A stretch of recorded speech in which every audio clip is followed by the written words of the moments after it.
Good morning and welcome back to the Feenstra Zoo. Thank you so much for joining me today. I know there's a billion podcasts to choose from, so I do appreciate you choosing mine. Now, before I get too far into this, I do want to apologize. I know this episode is late, supposed to drop on Tuesday. It's now Thursday when this is live, so I apologize. It's really been a crazy couple of weeks here in the Feenstra house. There has been sickness all through this house, and I started a new job, so that's taken a lot out of me this past couple of weeks here. So this episode is late. I will do my best as to not have late episodes again in the future, and I appreciate your understanding on that. Now, of course, a huge thank you to this season's sponsor. That's BetterHelp Online Therapy. They are fantastic. You know what, let's just roll this ad and you can hear all about them. Thank you to BetterHelp for sponsoring this episode. BetterHelp is the world's largest online therapy service, 100% online. With BetterHelp, you can tap into a network of over 25,000 licensed and experienced therapists who can help you with a wide range of issues. To get started, you just have to answer a few questions about your needs and preferences in therapy. That way, BetterHelp can match you with the right therapist from their network. Then, you can talk to your therapist however you feel comfortable, whether it's via text, chat, phone, or video call. You can message your therapist at any time and schedule live sessions when it's convenient for you. If your therapist isn't the right fit for you for any reason, you can switch to a new therapist at no additional charge. With BetterHelp, you can get the same professionalism and quality you expect from in-office therapy, but with a therapist who is custom-picked for you. More scheduling, more flexibility, and at more affordable price. And right now, you can get 10% off your first month at BetterHelp by visiting betterhelp.com/thefeenstra. That's betterhelp.com/thefeenstra. And guys, I really just want to encourage you to try therapy if you never have before, because I can speak from personal experience that finding someone you can talk open and freely with no judgment coming back at you, someone who literally is there just to help you sort out whatever it is that's weighing on you. It's an incalculable value to yourself. It's literally saved my life. So please do yourself a favor and give it a shot. You have nothing to lose. So please visit betterhelp.com/thefeenstra. That's betterhelp.com/thefeenstra, and you can receive 10% off your first month of therapy.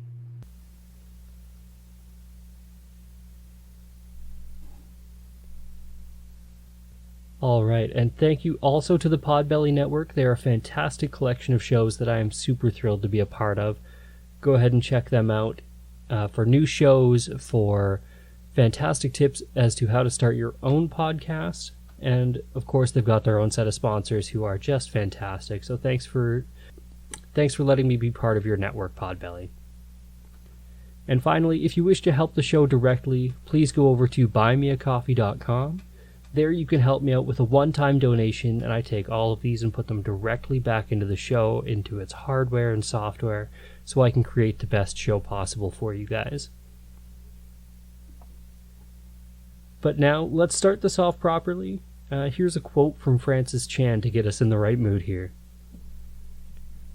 Our greatest fear in life should not be failure, but it should be of succeeding at things in life that don't matter. Now, when I read this, it gripped me. It got me thinking about the all too true reality of chasing the wrong goals in life, or fighting and clawing around in this hustle for things in life that really are meaningless. In the search of happiness, it's so easy to go down the wrong path. Especially now when we're bombarded by just influencers and social media and everything, ads, you name it. Everything is pointing us in the ways we can buy the next big thing to be happy. You can just throw money at this problem and you can become fulfilled. All you need to do is purchase all of these super expensive things and you're going to be happy forever, or at least until I launch my new product, and then you can get that and you'll be happy again. Also, did you hear of my new company? Blah, blah, blah, blah, blah, blah, blah. It's just nonsense. G.K. Chesterton put it this way: there are two ways to get enough. One is to accumulate more and more. The other is to desire less.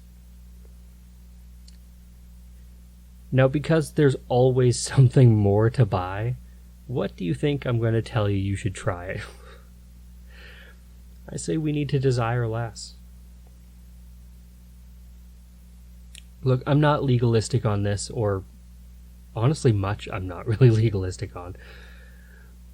I'm not saying there's only one way for you to be happy. I'm not saying there's one formula you have to follow. I'm not saying that at all. But what I do know is the pursuit of things is going to leave you empty and wanting. I'm also not saying that sell everything and go live on the street or somewhere up in the hills means you're going to be full of joy either. I just believe that we, especially here in North America, we have the formula wrong. Possessions don't make you happy. Yes, there are certain things we need for survival, and a few more things needed to make us functional in Western civilization. But there's a really hard line between balance and excess. There's a quote from John Mark Comer in his fantastic book, The Ruthless Elimination of Hurry. It really sums up my thoughts on this in a much cleaner and better way than I could put it myself. He said this: what if the formula more stuff equals more happiness is just bad math? What if more stuff just equals more stress, more hours at the office, more debt, more years of working in a job I just don't feel called to? More time wasted cleaning, maintaining, fixing, and playing with and organizing and reorganizing and updating all the junk I just don't need. What if more stuff actually equals less of what really matters? Less time, less financial freedom, less generosity, which, according to Jesus, is where the real money is. Less peace, less focus on what matters, less mental real estate, less relationships, less margin, less prayer, less of what I truly ache for.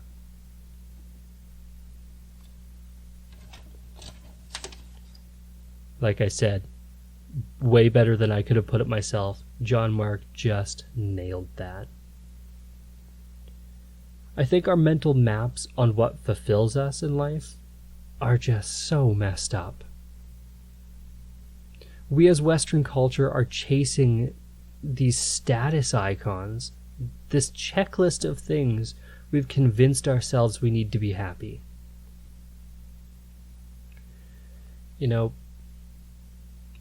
a spouse, a house, a new car, the latest phone, the fancy job, or no job at all, just viral on social media presence. These are things that are thrown at us constantly. That status of what means we've made it. this just isn't true for a lot of people. Not to mention, no one ever talks about the cost of these things. Of course, there's a dollar value to each of them, but everything has a cost beyond its price tag as well. The time you need to use it, or maintain it, or the focus you need to give it, or the stress it's inevitably going to add to your life. There's a man, Henry David Thoreau, he said, "The price of anything is the amount of life you exchange for it."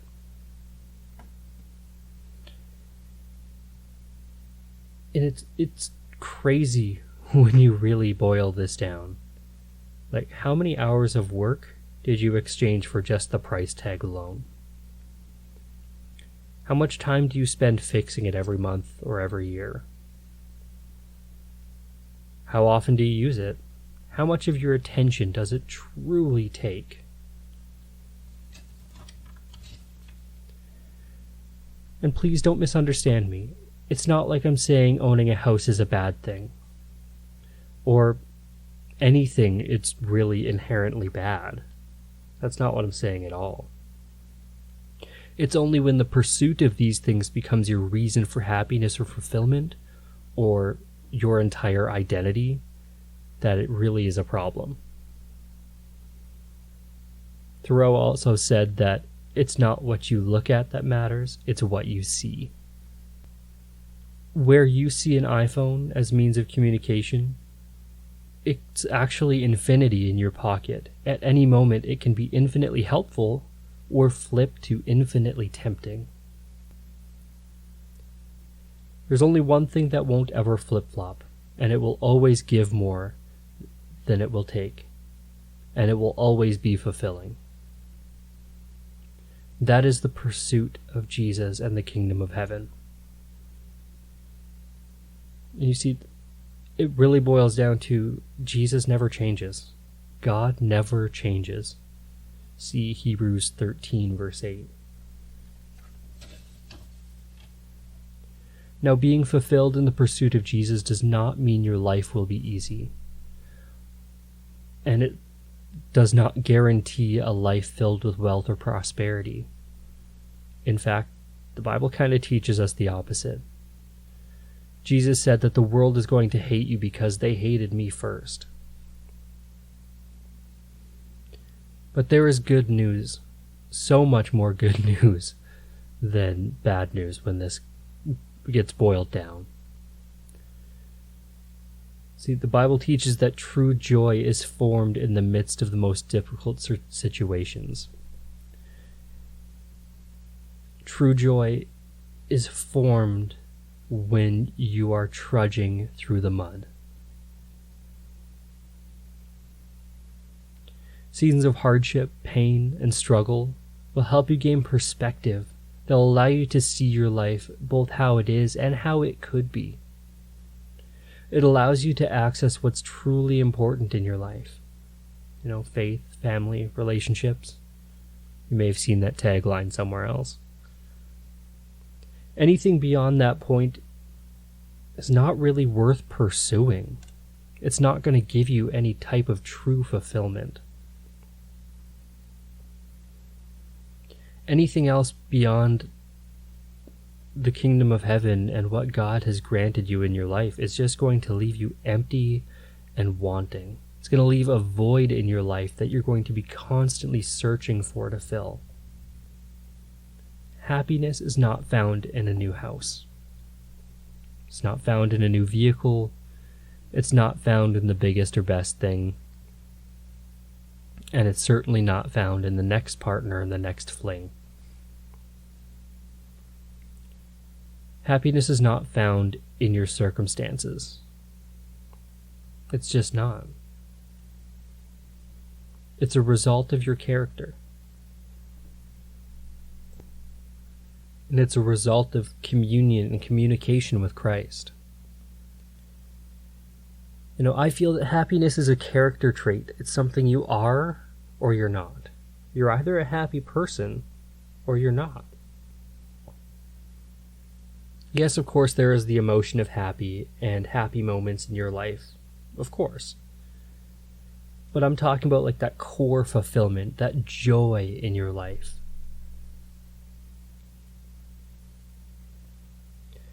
In the same way you're fulfilled in life, or you're not, there's really no halfway marker for this.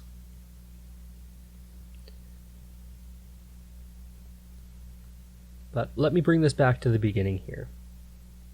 Are you like me? Are you trying to succeed at things in life that just don't matter? Are you scared of failure? Like I said, are you like me? I struggle constantly with the fear of failure. I constantly am scared that I'm failing my wife or my children or at work. Constantly am scared of failing at little things like this podcast or big things like my walk with God. I'm constantly scared of this stuff. I'm terrified of this stuff. I also have been pursuing many things in my life that don't matter in the grand scheme. Like I said, a house, a new car, a new fancy job. I get caught up in the race too, and these are all things that won't bring me true joy. The good news is that at my core, I know that Christ is with me, and He's slowly forming me, and He's slowly forming my life to look more like His. He has also blessed me with an amazing wife and beautiful children who all offer me so much grace that even if I do fail at something, they're going to still love me, and they're still going to show me that grace and forgiveness. And if I fail at everything else, I know that God and my girls will always be in my corner, knowing that at my core. I know I can be fulfilled and have a happy life because I have that at my core.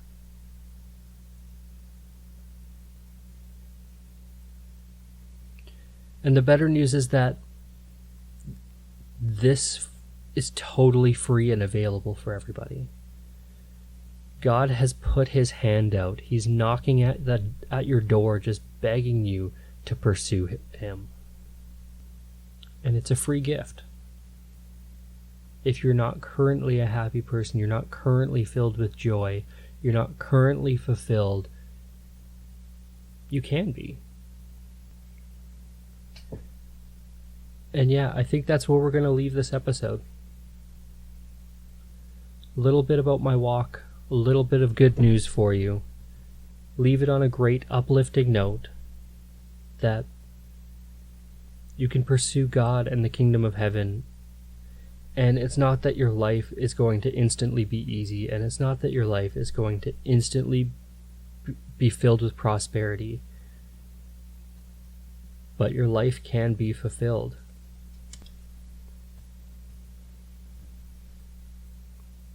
Guys, thanks for tuning into today's episode. Don't forget to check out the season sponsor, that's BetterHelp Online Therapy. Check out all the other great shows over at Podbelly Network. And of course, if you want to support us directly, buymeacoffee.com/TheFeensтерZoo. Of course, all the links down in the show notes down below. But the best way to help me out and help out the show is just to share it. Share the show with your friends, family, social media. If you're sharing it online, use the hashtag #TheFeensтерZoo. I really, really appreciate it, guys. Thanks for tuning in. Again, I'm sorry this episode is coming at you a bit late this week. But anyway, you guys have been awesome. I've been Spencer. Have a great week. God bless.